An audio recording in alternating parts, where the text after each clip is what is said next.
ती स्वतः शील पालन करायची, इतरांना प्रेरणा द्यायची. आज 2500 वर्षानंतर सुद्धा किती मोठं प्रेरणास्थान आहे तुम्हा सर्वांसाठी, आहे ना. ज्या ज्या लोकांनी दान दिलं, विहाराचं दान दिलं, वनांचं दान दिलं, त्यांनी आपल्या जीवनात महान असं पुण्य केलं. आज 2500 वर्षानंतर सुद्धा अनाथपिंडक असेल, विशाखा असेल, अहो राजा बिंबिसार असेल, तो राजगृहाचा राजवैद्य कोण होता, जीवक, ज्याने आपलं आम्रवन भिक्खू संघाला दान दिलं. किती लोकांची नावं घ्यावी, किती दायकांची नावं घ्यावी की ज्यांनी बुद्ध काळामध्ये आपलं सर्वस्व दान करूनही त्यांनी धम्माचा प्रचार आणि प्रसाराला गती दिली, बळ दिलं. आज आपल्या सर्वांसाठी ते प्रेरणादायी आहे. या प्रेरणा स्त्रोतांच्या रांगेमध्ये सुके परिवाराने सुद्धा आपल्या सर्वांमध्ये एक मोठी प्रेरणा निर्माण केलेली आहे. गाव छोटं जरी असेल, लोकसंख्या जरी कमी असेल, परंतु ही जी आपण भूमी पाहतो ना, ही भूमी ऐतिहासिक भूमी आहे. ऐतिहासिक भूमी आहे. हा इतिहास स्वतः डॉक्टर बाबासाहेब आंबेडकरांनी सांगितला. कारण बाबासाहेबांनी सांगितलेलं की ही जी भूमी आहे, ही भूमी नागवैश्यांची भूमी आहे ना.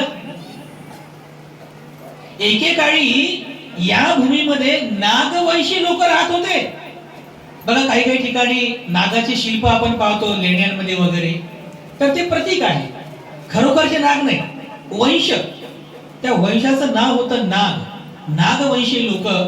आणि म्हणून प्रतिकात्मक दाखवण्यासाठी बऱ्याच शिल्पांमध्ये नागाचा फणा काढलेला एक नाग दाखवतो आपण, ते प्रतिकात्मक आहे. ही जी भूमी आहे भारताची, ही नागपूर भूमी, ही नागपूर भूमी नागवंशांची भूमी आहे.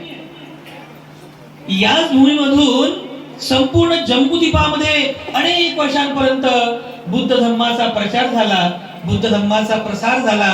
आणि अनेक वर्षांपर्यंत याच भूमीमध्ये राहणाऱ्या नागवंशीय राजांनी, नागवंशीय लोकांनी बुद्ध धम्माचं रक्षण केलं.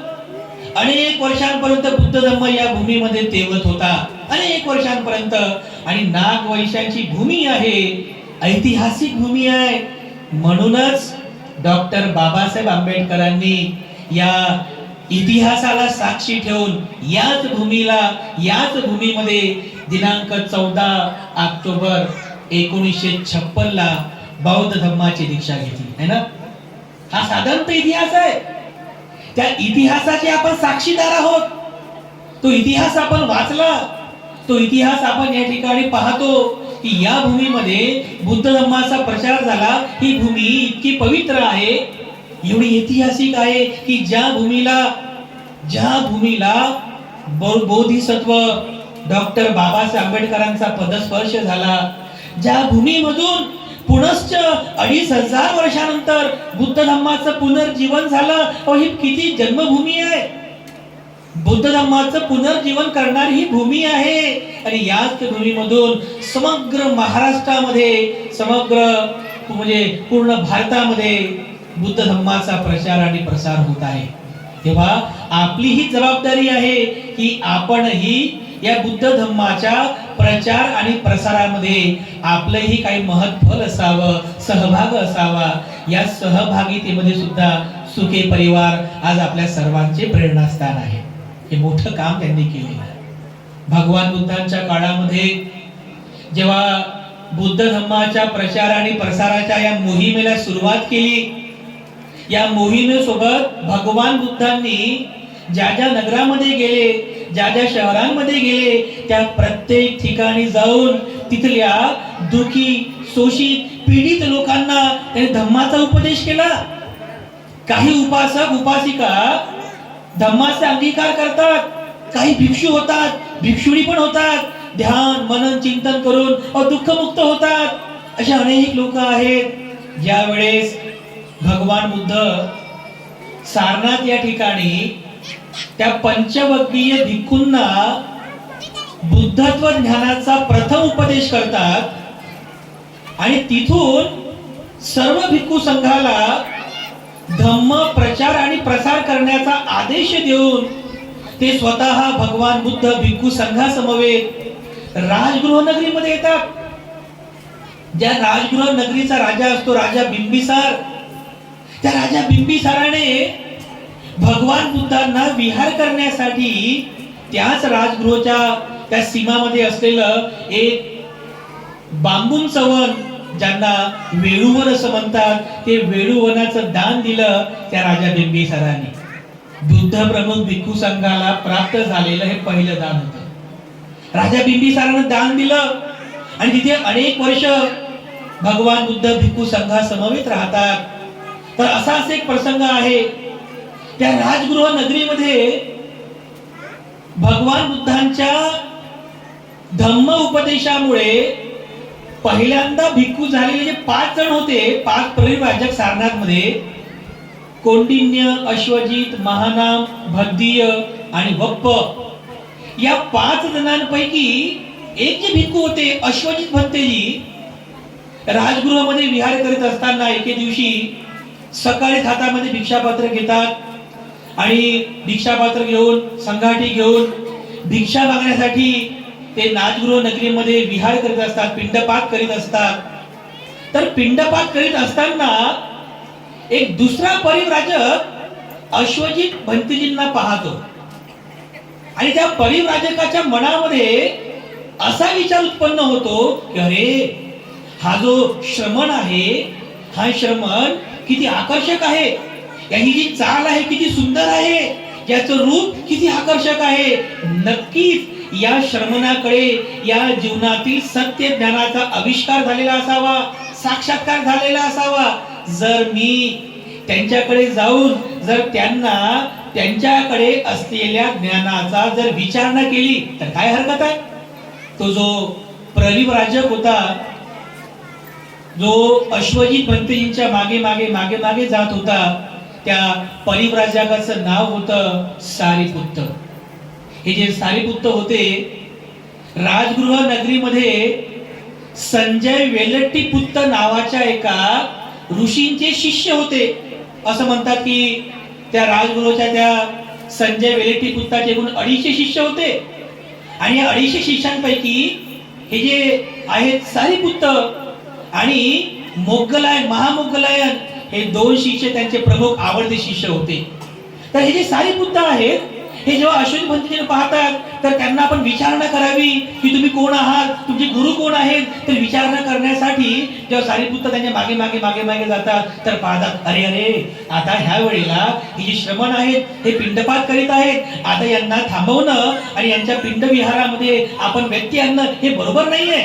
तर ज्यावेळेस ते पूर्णपणे एकदम म्हणजे त्यांच्याकडे वेळ असेल, ते जेव्हा विहार करतील, शांत विहार करतील, तेव्हा आपण त्यांना विचारूया.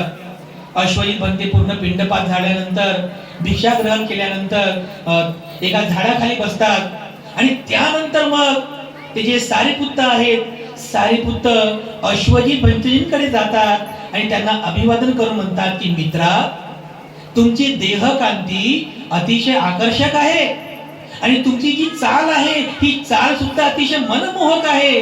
तुम्हाला काहीतरी नक्कीच ज्ञान प्राप्त झालं आहे असं मला वाटतं. तर तुम्ही आपलं ज्ञान सांगावं. कोण आहात तुम्ही? तुम्ही कोण आहात आणि तुमचे गुरु कोण आहे? तुमच्या गुरुचं ज्ञान काय आहे? कृपया करून ते मला सांगावं. अश्वजित भंते जे असतात ते त्यावेळेस नवीनच असतात. तर अश्वजित भंते प्रामाणिकपणे म्हणतात की मित्रा, मी माझ्या संघामध्ये नवीन आहे, मी माझ्या संघात नवीन आहे, त्यामुळे मी तुला आणखी सुस्पष्ट पद्धतीने ज्ञान सांगू शकत नाही.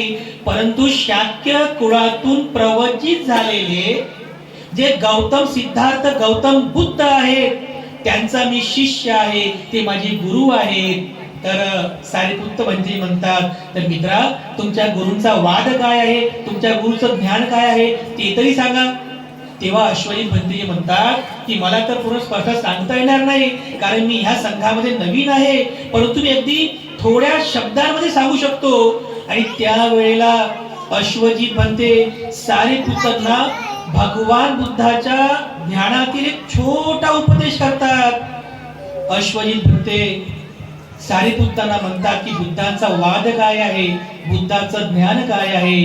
तेव्हा ते म्हणतात, एच धम्मा हेतुपभवा, एच धम्मा हेतु भवा तेसं हेतु तथागतो अहम. पाली वचन आहे. अश्वजी भंते म्हणतात की माझे जे गुरु आहेत भगवान बुद्ध आहेत. भगवान बुद्ध म्हणतात की ह्या जीवनामध्ये जे जे काही उत्पन्न होते एच धम्मा हेतु भवा, त्या प्रत्येकाचं काहीतरी हेतू आहे. हेतू म्हणजे कारण. सहज काही उत्पन्न होत नाही, कोणी ईश्वरामुळे परमात्म्यामुळे नाही. तर जे जे आपल्या जीवनामध्ये उत्पन्न होते त्या सर्व मागे काहीतरी हेतू आहे, काहीतरी कारण आहे. कारणाशिवाय काही उत्पन्न होत नाही, कारणाशिवाय काही घडत नाही. तर तो जो हेतू आहे तो हेतू तथागतो अहम, तोच हेतू तथागत सम्यक संबुद्ध स्पष्ट करतात. नवीन वाटलं हे ज्ञान. भगवान बुद्धांचा हे जे वचन आहे, या वचनाला सांगितल्यानंतर सारिपुत्त भंतेजींच्या मनामध्ये चक्षु उत्पन्न झाला. अरे किती सुंदर हे ज्ञान आहे. खरंच जीवनातील सत्याचं हे ज्ञान आहे, सत्य दर्शनाचं हे ज्ञान आहे. ते खूप आनंदी होतात. एवढे आनंदी होतात की त्या आनंदाच्या भरामध्ये ते लगेच आपल्या मित्राकडे जातात. त्यांचे मित्र महामोग्गलायन त्यांच्याकडे जातात आणि त्यांच्याकडे गेल्याबरोबर ते महामोग्गलायन सारिपुत्तांकडे पाहतात आणि म्हणतात, अरे मित्रा, तू जेव्हा सकाळी गेला होता आणि आता जेव्हा येतो आहेस तर तुझा चेहरा अतिशय प्रसन्न आहे. तुझा चेहरा खूप प्रसन्न आहे. तुला नक्की काहीतरी मिळालं का? कारण असं यांच्याकडे ठरलेलं असते दोन्ही या मित्रांमध्ये, सारिपुत्त आणि महामोग्गलायनमध्ये, की बा एवढ्या वर्षांपासून आपण संजय वेलट्टीपुत्त यांच्याकडे राहतो, पण त्याच्याकडून आपल्याला काही सत्याचं दर्शन होत नाहीये. तर आपण असं करू, मी ह्या दिशेने जातो, तू ह्या दिशेने जा. ज्याला कुणाला या जीवनातील सत्य ज्ञानाचं दर्शन झालं त्यांनी दुसऱ्याला येऊन सांगायचं, असं ठरलं. आणि अगदी त्याचप्रमाणे सारिपुत्त भंतेजी आनंद असे त्यांची देहकांती चेहरा एवढा आनंदी असतो त्या तथागतांचं वचन ऐकल्याबरोबर. तर महामोग्गलांनी अशी विचारणा केली. तेव्हा सारिपुत्त म्हणतात, अरे मित्रा, आताच मी राजगृह नगरीमध्ये अश्वजित या श्रमणांना भेटलो. ते अश्वजित जे आहेत ते श्रमण आहेत, ते शाक्य कुळातून प्रवचित झालेले गौतम सिद्धार्थ गौतम बुद्ध यांचे शिष्य आहे. आणि त्यांचा वाद आहे की एच धम्मा हेतु भवा तेसं हेतु तथागतो अहम. तो हेतू तथागत सांगतात. महामोग्गलायनला सुद्धा तो आनंद चक्षु उत्पन्न झाला. आणि किती अनमोल हे ज्ञान आहे. खरंच आपण हे ज्ञान स्वीकार करायला पाहिजे. खरंच आपण तथागतांचं, त्या सिद्धार्थ गौतमाचं, गौतम बुद्धांचा मार्ग आपणही स्वीकार करायला पाहिजे. ते दोघेही ठरवतात आणि त्यांचे जे 250 मित्र असतात, संजय वेलट्टीपुत्तचे शिष्य, त्यांच्याकडे जातात आणि त्यांना म्हणतात की मित्रांनो ऐका, आमचं ऐका. आम्ही आता शाक्य कुळातून प्रवचित झालेले श्रमण गौतम जे आहेत त्यांचा वाद आम्ही ऐकला. पण तिथे पण ते सांगतात त्यांचा वाद आहे एच धम्मा हेतु भवा तेसं हेतु तथागतो अहम. अरे एवढं अनमोल ज्ञान आहे, हा दुःखमुक्तीचा मार्ग आहे. आम्ही ठरवलेला आहे की आम्ही आता आपला संघ सोडून आम्ही आता तथागतांच्या संघामध्ये प्रवचित होणार आहोत, प्रवेशित होणार आहोत. तुम्ही सुद्धा आमच्या सोबत चला मित्रांनो. ते सगळे 250 शिष्य ठरवतात की तुम्ही आमच्यापेक्षा वरिष्ठ आहात, तुम्ही ज्या मार्गाने जाल नक्कीच तो मार्ग सर्वांच्या कल्याणाचा असेल. तेव्हा ते सगळे 250 शिष्य जे असतात ते सुद्धा ठरवतात की आपण सर्वच तथागतांच्या मार्गाने जाऊ. पुन्हा ते त्या संघाचे जे प्रमुख असतात संजय वेलट्टीपुत्त यांच्याकडे जातात. त्यांनाही म्हणतात की आम्ही तथागतांच्या त्या संघामध्ये प्रवेशित होत आहोत. तर संजय वेलट्टीपुत्त म्हणाला, अरे मित्रांनो, जाऊ नका. तुम्ही आपला संघ सोडून जाऊ नका. तुम्हाला जर हवं असेल तर तुम्ही या संघाचं नेतृत्व करा, तुम्ही प्रमुख बना, पण माझा संघ सोडून जाऊ नका.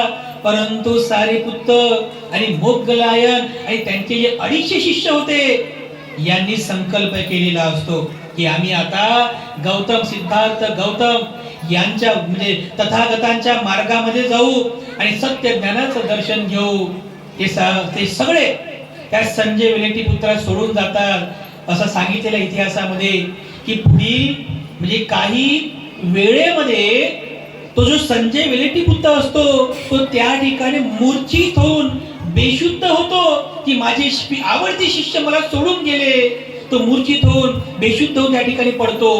ज्यावेळेस हे सारिपुत्त आणि महामोगलायन आणि त्यांच्या सोबत 250 परिव्राजक भगवान बुद्ध त्या वेळूवनामध्ये विहार करत असताना बुद्धांचं शिष्यत्व ग्रहण करण्यासाठी हे सगळे जण त्या वेळूवनाकडे येत असतात. तर बघा बांधवांनो, भगवान बुद्धांनी त्या सारिपुत्ता आणि महामोगलायन यांचा किती गौरव केला. भगवान बुद्ध त्या दोघांना आणि त्या 250 परिव्राजकांना दुरूनच पाहतात. येत असताना दुरूनच पाहतात आणि म्हणतात की भिक्खूंनो बघा, ते जे दोघ जण जे येत आहेत ना, सारिपुत्त आणि महामोगलायन, ते जे दोघं येत आहेत, हे दोघही एक दिवशी या संघामध्ये अग्र होतील, सर्वांचे प्रेरणा बनतील, या संघामध्ये अग्र होतील. एवढा गौरव उद्गार स्वतः भगवान बुद्धांनी सारिपुत्त आणि महामोगलायन यांच्याबद्दल उद्गार केलेला आहे. म्हणजे भगवान बुद्धांना हे माहिती होतं की जे सारिपुत्त आहेत आणि जे महामोगलायन आहेत ते एके दिवशी या संघामध्ये अग्र होतील. आणि खरंच ज्यांनी ज्यांनी इतिहास वाचला त्या सर्वांना माहित असेल की भिक्खू संघामध्ये सारिपुत्त आणि महामोगलायन यांना भगवान बुद्धांचे राईट हँड आणि लेफ्ट हँड म्हणतात. म्हणजे भगवान बुद्धांचे उजवा हात आणि डावा हात सारिपुत्त आणि मोगलायन यांचा गौरव केला भिक्खू संघामध्ये. यावरून तुमच्या लक्षात येईल की भिक्खू संघामध्ये सारिपुत्त भंतेजींचं स्थान किती महत्वाचं आहे. यावरून तुमच्या लक्षात येईल की महामोगलायन यांचं स्थान किती महत्वाचं आहे. एका प्रसंगामध्ये तर म्हणजे हे बघा, भगवान बुद्ध म्हणतात की प्रज्ञेमध्ये सारिपुत्त भंतेजी आहेत, हे सारिपुत्त भंतेजी प्रज्ञेमध्ये अग्र आहेत. कारण भगवान बुद्धांकडे जेवढी प्रज्ञा होती, महाप्रज्ञा होती, तेवढी महाप्रज्ञा सारिपुत्त भंतेजींकडे होती. सारिपुत्त भंतेजी एवढे महाप्रज्ञावान होते. जर एखाद्या वेळेस भगवान बुद्ध भिक्खूंना किंवा उपासकांना उपदेश करीत आहेत, तर उपदेश करता करता जर भगवान बुद्धाला थकवा आला, कारण भगवान बुद्ध यांची कंबर वगैरे पाठ वगैरे दुखायची, कारण 6 वर्ष त्यांनी खडतर तपश्चर्या केली होती. त्यामुळे जास्त वेळपर्यंत असं बसल्यावर भगवान बुद्धाची कधी कंबर दुखत असे, कधी त्यांच्या पाठीचा कणा पण दुखत असे. तर उपदेश करता करता जर भगवान बुद्धांना थकवा जाणवला तर भगवान बुद्ध म्हणायचे की सारिपुत्ता तुम्ही यानंतरचा उपदेश तुम्ही करा. म्हणजे भगवान बुद्ध ज्याप्रमाणे उपदेश करायचे अगदी त्याच शब्दाला जोडून अगदी त्याचप्रमाणे सारिपुत्त भंतेजी सुद्धा लोकांना, जनतेला आणि भिक्खूंना उपदेश करायचे. आणि कधी कधी तर भगवान बुद्ध म्हणायचे की भिक्खूंनो, उपासकांनो, आज मी तुम्हाला अशा अशा प्रकारे उपदेश करणार आहे. भगवान बुद्ध फक्त शीर्षक सांगायचे, जसं आज मी तुम्हाला 4 आर्य सत्यांचा उपदेश करणार आहे, एवढं शीर्षक सांगायचे आणि म्हणायचे की सारिपुत्त या बसा, तुम्ही आता यानंतरचा उपदेश करा. आणि भगवान बुद्ध तिथून निघून आराम करायचे. म्हणजे भगवान बुद्धांच्या नंतर भगवान बुद्धांप्रमाणे भिक्खूंना, भिक्खुणींना किंवा उपासक उपासिकांना उपदेश करण्यामध्ये जे महाप्रज्ञावान होते ते कोण? ते भंते सारिपुत्त होते. आणि म्हणून भगवान बुद्धांच्या नंतर 4 आर्य सत्यांची उपमा देऊन 4 आर्य सत्यांचा उपदेश करणारे केवळ भिक्खू संघामध्ये सारिपुत्त भंतेजी होते. म्हणून प्रत्येक प्रसंगी सारिपुत्त भंतेजीची भगवान बुद्धांनी प्रशंसा केलेली आहे. एवढे महाप्रज्ञावंत भदंत भंते सारिपुत्त होते. एक प्रसंग तर असा आलेला आहे भिक्खू संघामध्ये की ज्या वेळेस बरेचसे भिक्खू त्या ठिकाणी विहार करीत होते, रात्रीची वेळ झाली, सारिपुत्त भंतेजी त्या ठिकाणी विहार करत असताना त्यांचा कोणीही विचार केला नाही. आणि जे काही कनिष्ठ भिक्खू होते किंवा श्रामणेर होते त्या सर्वांनी त्यांच्या कुटीमध्ये गेले आणि आराम करू लागले. कोणी सारिपुत्त भंतेजींचा विचार केला नाही की आता ते कुठं आराम करतील, विश्रांती कुठं करतील. जेव्हा सारीपुत्त भंतेजी येतात आणि पाहतात की या ठिकाणी एकही बेड शिल्लक नाही आहे, एकही बिछाना शिल्लक नाही आहे, प्रत्येक कुटीमध्ये कोणी ना कोणीतरी झोपलेले आहे, कोणताही बिछाना शिल्लक नाही आहे, तर आपण कोणालाही उठवायचं नाही, कोणालाही व्यत्यय आणायचं नाही. म्हणून सारीपुत्त भंतेजी बघा जे महाप्रज्ञावान होते, तर त्या प्रसंगात सारीपुत्त भंतेजी त्या विहारामध्ये एका झाडाखाली बसतात आणि त्या झाडाखाली रात्रभर विश्रांती करतात, परंतु कोणाला उठवत नाही. जरी ते वरिष्ठ आले सर्वांपेक्षा, जेव्हा सकाळी भगवान बुद्ध पाहतात की सारीपुत्त एका झाडाखाली निद्रा घेत आहेत, तेव्हा भगवान बुद्ध विचारणा करतात की काय झालं, आपण कुटीमध्ये का विश्राम करत नाही आहेत, इथे का आहात? तर सारीपुत्त भंतेजी सगळा वृत्तांत सांगितला आणि त्या वेळेला त्या सगळ्या भिक्खूंना बोलून, त्या सर्व श्रमणांना बोलून भगवान बुद्धांनी त्या ठिकाणी भिक्खू संघामध्ये वरिष्ठता कशी असते, म्हणजे कोण सिनियर, कोण ज्युनियर, म्हणजे कोण वरिष्ठ आणि कोण कनिष्ठ आहे, हा उपदेश त्या ठिकाणी केला. आणि तेव्हापासून सगळ्या कनिष्ठ भिक्खूंनी सारीपुत्त भंतेजींबद्दल अतिशय आदर व्यक्त केला. त्यानंतर कधीही सारीपुत्त भंतेजींना अशा पद्धतीने बिछाना सोडून झाडाखाली आराम करण्याची वेळ आली नाही. एवढी म्हणजे नम्रता सारीपुत्त भंतेजींमध्ये होती. ज्या वेळेस भगवान बुद्ध कपिलवस्तू नगरीला गेले, तो प्रसंग तुम्ही वाचला असेल, ज्या प्रसंगामध्ये सिद्धार्थाचा मुलगा पुत्र, सिद्धार्थ पुत्र राहुल यांची प्रवचनेचा प्रसंग आहे. ज्यावेळेस सिद्धार्थ गौतम म्हणजे भगवान बुद्ध भिक्खू संघासमवेत कपिलवस्तू नगरीमध्ये जातात, तर त्या ठिकाणी राहुल म्हणजे सिद्धार्थाचे पुत्र राहुल भगवान बुद्धांच्या जवळ जाऊन म्हणतात की श्रमणा, तुमची छाया किती गोड आहे, असं वाटतं की जीवनभर पर्यंत या छायेमध्येच राहावं. त्या भगवान बुद्ध म्हणतात की ठीक आहे राहुला ये. राहुल म्हणतो की तुम्ही माझे पिता आहात ना? भगवान बुद्ध म्हणतात की हो राहुला, मीच तुझा पिता आहे, मग माझा जो वारसा आहे तो माझा वारसा मला परत द्या, मला द्या. तर भगवान बुद्ध म्हणतात, बाजूला भंते सारीपुत्त उभे असतात. सारीपुत्त भंतेकडे पाहून भगवान बुद्ध म्हणतात की सारीपुत्ता, माझा पुत्र हा राहुल माझा वारसा मागतो आहे, पण ज्या धनसंपत्तीच्या अति लोभाने, अति परिग्रहाने माणसाला दुःख होते, माणूस दुःखामध्ये जातो, अशा धनाचा वारसा मी माझ्या पुत्राला कसा देऊ? यापेक्षा मी तुला असा वारसा देतो की ज्या वारसाला स्वीकार केल्यानंतर, ग्रहण केल्यानंतर, त्याचं आचरण केल्यानंतर माणूस असा मूल्यवान अशा सुखाला प्राप्त करतो, अजरामर अशा सुखाला प्राप्त करतो. तर राहुल म्हणतात की हो, मला माझा वारसा पाहिजे. आणि त्या वेळेला भगवान बुद्धांच्या उपस्थितीमध्ये भंते सारीपुत्त यांच्या हस्ते राहुलाची दीक्षा होते. आणि त्यानंतर राहुल जे असतात, राहुल सारीपुत्त भंतेजींच्याच मार्गदर्शनामध्ये ध्यान, मनन, चिंतन करून शेवटी तेही दुःखमुक्त होतात. तर हा सुद्धा प्रेरणादायी इतिहास भंते सारीपुत्त यांचा आहे. एखाद्या भगवान बुद्ध भिक्खूंना उपदेश करीत होते, त्यावेळेस एक म्हातारा व्यक्ती, वृद्ध व्यक्ती त्या ठिकाणी आला आणि भगवान बुद्धांना विनंती करतो की भगवान, माझी सुद्धा इच्छा आहे की मी सुद्धा संघामध्ये प्रविष्ट व्हावं, अंगावरती काशाय वस्त्र परिधान करावं, मी सुद्धा ध्यान, मनन, चिंतन करून हे सुखी जीवन जगावं. तर भगवान बुद्ध भिक्खूंना म्हणतात की भिक्खूंनो, तुमच्यापैकी कोण आहे की जो या व्यक्तीला दीक्षा देईल, प्रवज्जा देईल? तर त्या भिक्खूंपैकी कोणीही उठत नाही, परंतु सारीपुत्त भंतेजी असतात, ते लगेच उठतात आणि म्हणतात की भगवान, मी आहे, मी या व्यक्तीला प्रवज्जा देण्यास तयार आहे. भगवान बुद्ध म्हणतात की सारीपुत्ता, तुम्ही का बरं तयार झाले? तर सारीपुत्त बघा, म्हणजे कृतज्ञता भाव किती महान आहे त्यांच्यामध्ये. एखाद्यानं पाणी जरी पाजलं तरी एक भिक्खू त्याच्या त्या दानाची म्हणजे प्रशंसा करतो, त्या दानाला नेहमी आपल्या स्मरणामध्ये ठेवतो.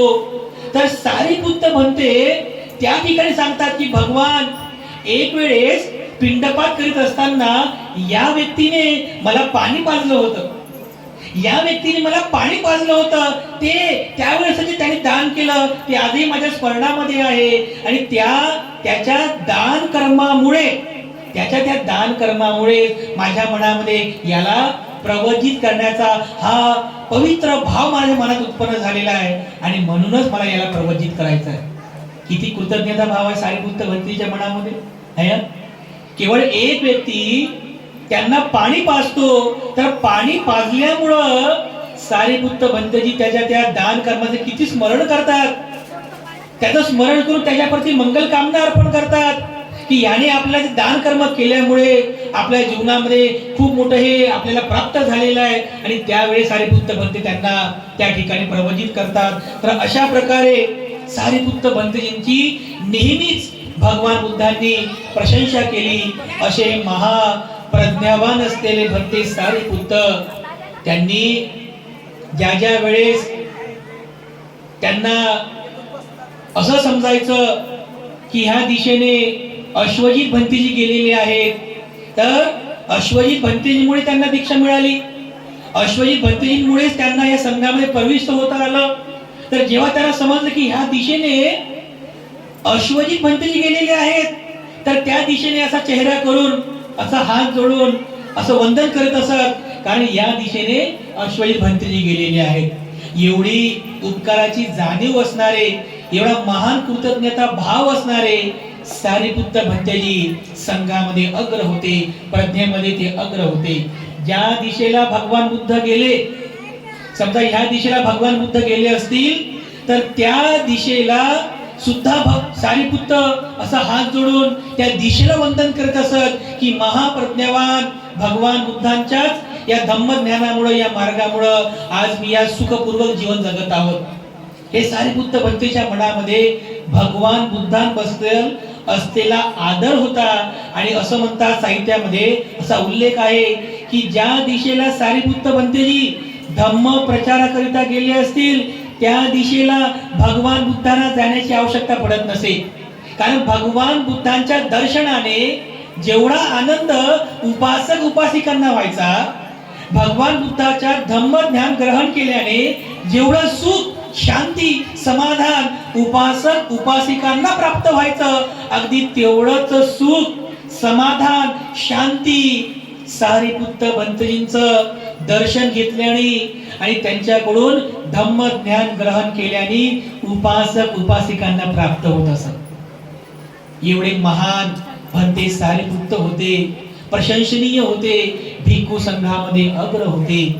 ज्या वेळेस भगवान बुद्ध नालंदामध्ये विहार करीत होते, सारीपुत्त भंतेजींनी सुद्धा आपल्या महाप्रज्ञाने जाणलं की पुढील काही महिन्यानंतर भगवान बुद्धांचं सुद्धा महापरिनिर्वाण होणार आहे आणि ते महापरिनिर्वाण आपण प्रत्यक्ष डोळ्यांनी पाहू शकणार नाही. म्हणून हे सुद्धा स्वतःच्या परिनिर्वाणाची घोषणा करतात आणि शेवटची भेट म्हणून नालंदामध्ये सारीपुत्त आणि भगवान बुद्धांची भेट होते.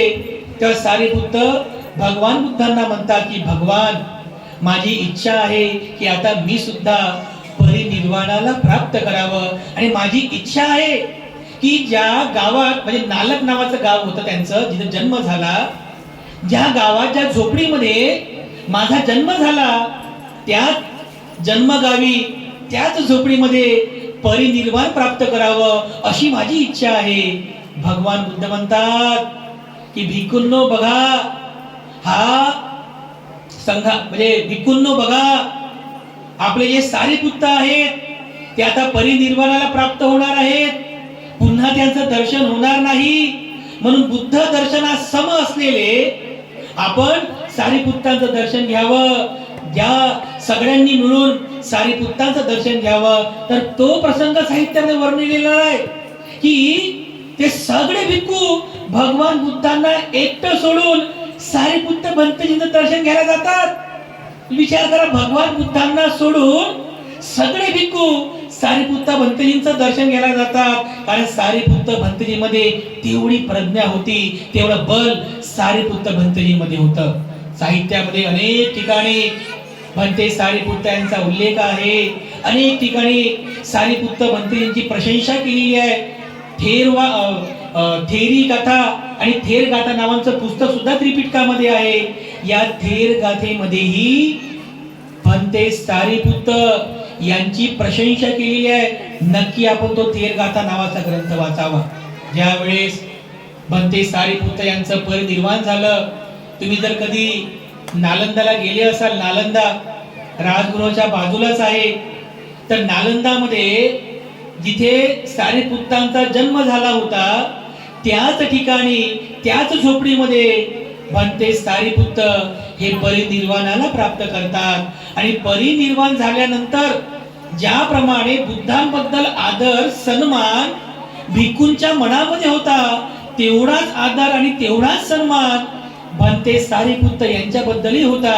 आणि इतिहासामध्ये असा उल्लेख आहे की त्यांचा अग्निसंस्कार झाल्यानंतर त्या ठिकाणी सम्राट अशोकाने एक स्तूप निर्माण केला होता आणि त्या स्तूपामध्ये भंते सारिपुत्त यांच्या अस्थींची प्रतिष्ठापना केली होती. हा इतिहास आहे. ज्या दिवशी भंते सारिपुत्त यांचं परिनिर्वाण झालं तो दिवस होता कार्तिक पौर्णिमेचा. कार्तिक पौर्णिमेच्या दिनी सारिपुत्त भंतेजी परिनिर्वाणाला प्राप्त करतात. आणि सारिपुत्त भंतेजींच्या सोबत असणारे त्यांचे प्रिय मित्र भंते महामुद्गलायन, जे रुद्धिबलामध्ये संपन्न होते, हे सुद्धा काही दिवसानंतर ते सुद्धा मृत्यूला प्राप्त होतात. परंतु इतिहासात असं सांगितलेलं आहे की भंते महामुद्गलायन हे रुद्धिबल संपन्न होते, त्यामुळे सगळीकडे त्यांचा जय जयकार होत होता. सगळीकडे लोक त्यांच्या नावाचा जयघोष करीत होते, त्यांची प्रशंसा करीत होते, त्यांनाच दान देत होते. हे बघून समाजातील काही समाज कंटकी लोकांना, समाज घातक लोकांना हे आवडलं नाही. किंवा आम्हाला सोडून हे सगळे लोक त्या महामुद्गलांच्याच मागे जातात, त्यांची स्तुती करतात, त्यांनाच दान देतात. आपला सन्मान कमी झाला, आपला मानपान कमी झाला, लोक आपल्याला दान देत नाही. जोपर्यंत हा जो श्रमण आहे महामुद्गलायन जोपर्यंत जिवंत आहे तोपर्यंत आपला सन्मान होणार नाही, म्हणून तो मेला पाहिजे, त्याला मारून टाकलं पाहिजे, असा विचार करून साहित्यामध्ये असा उल्लेख आहे बांधवांनो. जे जैन धर्माचे तीर्थकार असतात, जैन तीर्थकार, या जैन तीर्थकारांनी काही गावगुंडांना सोबत घेऊन रुद्धिबल संपन्न भंते महामुद्गलायन यांची हत्या करतात.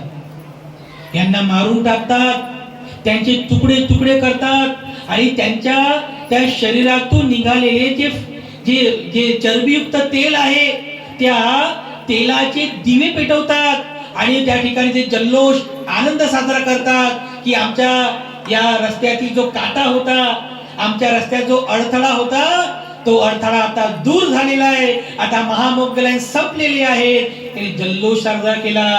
आणि ज्या दिवशी रुद्धिबल संपन्न पूज्य महामुद्गलायन यांची हत्या करण्यात आली तो दिवस होता कार्तिक अमावस्येचा दिवस.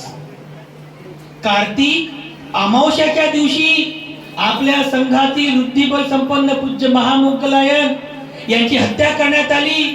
आणि हत्या केल्यामुळे तो दिवस त्यांनी जल्लोषात साजरा केला, दिवे पेटवले. आणि आजही भारतामध्ये त्याच कार्तिक अमावस्याला दिवे पेटवून दिवाळी साजरी करतात, फटाके फोडतात, आनंद साजरा करतात. बांधवांनो, हा इतिहास आपल्या सर्वांना माहित असला पाहिजे. हे फटाके फोडणे, हे दिवे लावणे, यामागचा इतिहास काय आहे?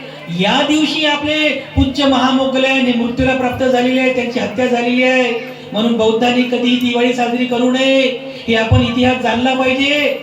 भिक्खू संघातील हे दोन महाअग्र भिक्खू भंते सारिपुत्त ज्यांचं परिनिर्वाण कार्तिक पौर्णिमेला झालं आणि भंते महामुद्गलायन ज्यांची हत्या, ज्यांचा मृत्यू कार्तिक अमावस्येला झाला. पण या दोन्ही महाअग्र भंतेजींच्या मृत्यूनंतर सारिपुत्त भंतेजींच्या अस्थींवर सम्राट अशोकाने नालंदामध्ये एक स्तूप निर्माण केला होता, असा उल्लेख या ठिकाणी सापडलेला आहे. आणि असंही म्हणतात साहित्य सांगितलेलं आहे की ज्या वेळेस सम्राट अशोकाने या संपूर्ण जम्बूद्वीपामध्ये 84,000 स्तूपांची निर्मिती केली होती, त्यावेळेला आजचं जे मध्य प्रदेशमध्ये सांची आहे ना, त्या सांचीला सुद्धा त्याने एक स्तूप निर्माण केला होता, बुद्ध अस्थींवर स्तूप निर्माण केला. आणि बुद्ध अस्थी स्तूपाच्याच बाजूला जे लोक सांचीला गेले असतील त्यांना लगेच समजेल, तो जो मुख्य स्तूप आहे, बुद्ध अस्थीवर निर्माण झालेला मुख्य अस्थी स्तूप आहे, त्या अस्थी स्तूपाच्याच बाजूला तुम्हाला आणखीन एक छोटासा एक डमी स्तूप तुम्हाला पाहायला मिळेल. तो जो स्तूप आहे त्याला स्तूप क्रमांक 3 म्हणतात. त्या स्तूपामध्ये म्हणजे भंते सारीपुत्त आणि भंते महामोग्गलायन यांच्या अस्थींवर सम्राट अशोकाने तो स्तूप तिथे निर्माण केला होता. हा इतिहास आहे. आधी जर तुम्ही सांचीला गेलात तर मुख्य स्तूप क्रमांक 1 आहे, त्या स्तूप क्रमांक 1 च्या बाजूला स्तूप क्रमांक 3 म्हणून तो स्तूप आजही तुम्हाला पाहायला मिळतो. हे सम्राट अशोकाने केलेलं महत् कार्य आहे, ऐतिहासिक कार्य आहे. त्या सांचीच्या पवित्र भूमीमध्ये एक महागुरु भगवान बुद्ध यांच्या अस्थींचा स्तूप आहे. आणि महागुरूंच्याच बाजूला त्या महागुरूंचे महाशिष्य अग्रशिष्य सारीपुत्त आणि महामोग्गलायन यांच्याही अस्थींचा स्तूप आहे. किती पवित्र ती भूमी, ज्या ठिकाणी महागुरु आणि महागुरूंचे महाशिष्य यांचे अस्तित्व अगदी जवळ जवळ बांधलेले आहे. किती पवित्र ती भूमी आहे. पुढील इतिहास असा सांगितलेला आहे की जेव्हा भारतामध्ये बुद्ध धम्माची प्रतिक्रांती झाली, भारतातून बुद्ध धम्म हा हळूहळू नामशेष होत गेला. ज्या वेळेस आधुनिक काळामध्ये या सांचीच्या त्या अवशेषांचं उत्खनन झालं, तर उत्खनन झाल्यानंतर इंग्रजांच्या काळात उत्खनन झालं, तर जेव्हा या स्तूपाचं उत्खनन झालं, तर या स्तूपाच्या उत्खनन केल्यानंतर वरच्या बाजूला त्यांना एक दगडी अशा प्रकारची प्लेट दिसली. दगडी प्लेट ज्याला आपण झाकण म्हणतो, एक दगडी प्लेट सापडली, ज्या प्लेटवरती लिहिलेलं होतं सारीपुत्तस्स, ब्राह्मी लिपीमध्ये लिहिलं होतं सारीपुत्तस्स, आणि खालच्या ओळीत लिहिलं होतं महामोग्गलानस्स. हे ब्राह्मी भाषेमध्ये त्या दगडी झाकणावरती लिहिलं होतं. जेव्हा उत्खनन करताना त्यांनी ते झाकण बाजूला केलं, तर बाजूला केल्याबरोबर त्या स्तूपामध्ये 2 मातीचे मडके त्यांना सापडले. एका मातीच्या मडक्यावर ब्राह्मी लिपीत लिहिलं होतं सारीपुत्तस्स, आणि दुसऱ्या माठावर लिहिलं होतं महामोग्गलानस्स. आणि त्यावरून लक्षात आलं की या माठामध्ये जे अस्थी आहेत, जे धातू आहेत, अवशेष आहेत, ते भंते पूज्य सारीपुत्त यांचे आहेत. आणि या माठामध्ये जे अवशेष आहेत, धातू आहेत, ते पूज्य महामोग्गलायन यांचे आहेत. त्यावेळेस ब्रिटिशांचा काळ होता, तर ब्रिटिशांनी त्या अस्थी अनेक दिवसांपर्यंत स्वतःकडे ठेवल्या. त्यावेळेला जेव्हा महाबोधी सोसायटी ऑफ श्रीलंका यांना जेव्हा समजलं की सांचीमध्ये पूज्य महामोग्गलायन आणि पूज्य सारीपुत्त यांचे पवित्र अवशेष धातू सापडलेले आहेत, तर त्यांनी पुढाकार घेतला. आणि महाबोधी सोसायटी ऑफ श्रीलंकाचे जे मुख्य होते म्हणते पय्यातिस्स यांनी पुढाकार घेऊन त्या ब्रिटिश सरकारला विनंती केली की ज्या अस्थी आहेत या अस्थी आम्हाला द्याव्यात, कारण आम्ही बौद्ध आहोत. बौद्ध म्हणून या अस्थींची आम्ही खूप चांगली जपणूक करू, या अस्थींचं आम्ही जतन करू आणि या अस्थींचं आम्ही पवित्र वाढवू. तेव्हा ब्रिटिशांनी त्यांना सांगितलं की अगोदर तुम्ही एक सुंदरचं विहार निर्माण करा, त्या विहाराची निर्मिती करा, आणि त्यानंतर त्या अस्थीची प्रतिष्ठापना त्या विहारामध्ये तुम्ही करावी. तेव्हा महाबोधी सोसायटी ऑफ श्रीलंका यांच्या पुढाकाराने पूज्य भंते पय्यातिस्स श्रीलंकेचे होते, यांच्या पुढाकाराने त्यांनी ज्या ठिकाणी आज आपण सांचीचा स्तूप पाहतो ना, त्या सांची स्तूपाच्या अगदी पुढेच सुंदर असं बुद्ध विहार निर्माण केलं. त्या विहाराला नाव आहे चैत्यगिरी बुद्ध विहार. आणि त्या बुद्ध विहाराला निर्माण केल्यानंतर ब्रिटिश काळामध्ये जे अस्थी सापडल्या होत्या सारीपुत्त आणि महामोग्गलायन, या अस्थी महाबोधी सोसायटी ऑफ श्रीलंकेला प्राप्त झाल्या. आणि 1952 मध्ये कार्तिक पौर्णिमेला, म्हणजे कधी ज्या पौर्णिमेला सारीपुत्त भंतेजींचं परिनिर्वाण झालं त्याच पौर्णिमेला 1952 मध्ये पंडित जवाहरलाल नेहरू त्यावेळेचे प्रधानमंत्री होते 1952 मध्ये, आणि बरेचसे काही त्यावेळेची नेते मंडळी होती, श्रीलंकेन बुद्धिस्ट सोसायटीचे भिक्षू लोक होते, त्या सर्वांच्या उपस्थितीमध्ये ते सारीपुत्त आणि महामोगलायन यांच्या पवित्र अस्थींची प्रतिष्ठापना त्या विहाराच्या गर्भगृहामध्ये करण्यात आली. आणि वरच्या बाजूला त्या स्तूपाच्या मधोमध तथागत सम्यक संबुद्धांची मूर्ती सुद्धा ठेवण्यात आलेली आहे. आज जर तुम्ही कधी सांचीला गेलात तर ते विहार तुम्हाला नक्की पाहायला मिळेल. त्या विहाराच्या आतमध्ये बुद्ध मूर्ती आहे, बुद्धाचं सुंदर असं रूप आहे. त्या बुद्ध रूपाच्या मागच्या बाजूला खाली गर्भगृहामध्ये त्या अस्थी एका काचाच्या अशा डब्बीमध्ये, एक अशा काचाची छोटीशी पेटी बनवलेली आहे. त्या काचाच्या एका छोट्या पेटीमध्ये सारीपुत्त आणि महामोगलायन यांच्या अस्थी त्या ठिकाणी ठेवलेल्या आहेत. ते पय्यातीस भंतेजी त्यांनी असा विचार केला, एवढ्या पवित्र अस्थी आहेत, या अस्थींचं दर्शन सर्व अनुयायांना व्हावं, म्हणून त्यांनी त्यावेळेसच घोषणा केली की दरवर्षी नोव्हेंबर महिन्याच्या जो शेवटचा रविवार आहे त्या शेवटच्या रविवारी या ठिकाणी या पवित्र अस्थींचा दर्शन सोहळा संपन्न व्हावा, जेणेकरून सगळ्या धम्म अनुयायांना पूज्य सारीपुत्त आणि महामोगलायन यांच्या अस्थींचं दर्शन व्हावं, त्यांनी त्यांच्या जीवनामध्ये पुण्य प्राप्त करावं. तर तेव्हापासून बघा जवळपास मला वाटते 70 वर्ष झाली, 1952 पासून तर आज तागायर त्या ठिकाणी दरवर्षीच्या नोव्हेंबर महिन्याच्या शेवटच्या रविवारी, तारीख कोणती पण असो, पण नोव्हेंबर महिन्याचा तो शेवटचा रविवार असतो, त्या रविवारी मोठासा महोत्सव असतो. त्या महोत्सवाला सांची महोत्सव म्हणतात. आणि सांची महोत्सवाच्या दिनी दरवर्षी त्या सांची महोत्सवाला त्याच्या पवित्र सारीपुत्त आणि महामोगलांच्या अस्थी आहेत, त्या अस्थींचा दर्शन सोहळा त्या ठिकाणी संपन्न केला जातो. कोणी कोणी त्या अस्थींचं दर्शन घेतलं बरं? तुम्ही घेतलं? वा, साधू साधू. आणखी कोणी घेतलं? तुम्ही पण?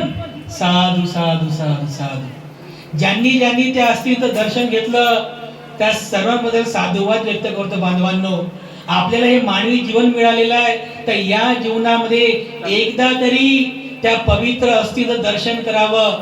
जमलं तर आपण पुढच्या त्या नोव्हेंबर महिन्यामध्ये सुंदर अशा एका धम्मसलीचं आयोजन करा. सुके साहेब, एक धम्मसलीचं आयोजन करा.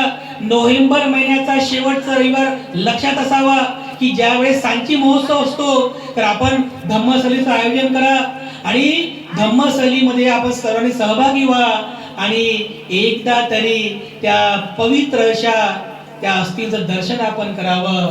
तर अशा पद्धतीने हे पुण्य, अस्थी दर्शनाचं पुण्य आपल्या सर्वांना प्राप्त व्हावं, याकरिता आपणही पुढाकार घ्यावा. आणि या वर्षी पुढे जो नोव्हेंबर महिना येईल त्या नोव्हेंबर महिन्याचा जो शेवटचा रविवार असेल त्या शेवटच्या रविवारी आपण सांचीला जाऊन त्या पवित्र सारीपुत्त आणि महामोगल यांच्या अस्थींचं आपणही दर्शन करावं आणि महान असं ते पुण्य आपण सर्वांनी प्राप्त करावं, असा संकल्प आपण सर्वांनी करावा. मी पुनश्च एकदा सुके परिवाराबद्दल या ठिकाणी मंगल कामना अर्पण करतो आणि आपण सर्वच उपासक आणि उपासिका आपल्या सर्वांप्रती मी मंगल कामना अर्पण करतो. आपल्या सर्वांचं मंगल व्हावं, आपल्या सर्वांचं कल्याण व्हावं अशी मंगल कामना अर्पण करून एक मात्र निश्चितपणे आपल्या सर्वांना सांगू इच्छितो की आपण सर्वांनीच या सांची महोत्सवामध्ये भाग घ्यावा आणि तिथे असणाऱ्या त्या पवित्र पूज्य सारीपुत्त आणि महामोगलायन यांच्या अस्थींचं दर्शन आपण सर्वांनी नक्की घ्यावं, अशा प्रकारची एक आशा या ठिकाणी व्यक्त करतो. मंगल भावना अर्पण करतो. अधिक न बोलता या ठिकाणी थांबतो. पुनश्च एकदा उपस्थित पूजनीय भिक्खू संघाला त्रिवार अभिवादन करतो. आपल्या सर्वांप्रती मंगल कामना अर्पण करून या ठिकाणी थांबतो. सर्वांचं मंगल हो, सर्वांचं मंगल हो, सर्वांचं मंगल हो.